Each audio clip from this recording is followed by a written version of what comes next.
Do'stlar, hammaga assalomu alaykum. Yana bir bor. Tak, bugun ozgina o'zimga keldim. Ana endi ishlarni Xudo xolasa boshlaymiz. Bundan keyin zo'r ishlarni chiqarib boshlaymiz. Ish chiqdi. Metro Minionnikidan 5000 rubldan smenasi hech qanaqa nima yo'q. Bu bizdelka yo'q. Ventilyatsiyada kim ishlagan bo'lsa, ventilyatsiya sohasida ozgina tushunchasi bo'lsa ham bo'ldi. Izolyatsiya qilish kerak.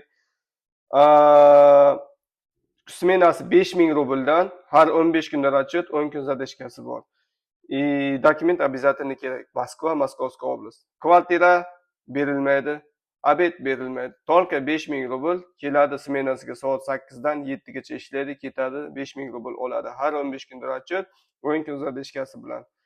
Kimda jilaniya bo'lsa ishlaydigan, bemalol telefon qilishlaringiz mumkin. Qabul dushanba kunidan. Sog' bo'lasizlar. Har doim zo'r ishlarni men o'zim chiqarib boraman. Uni eslaringizdan chiqarmayman.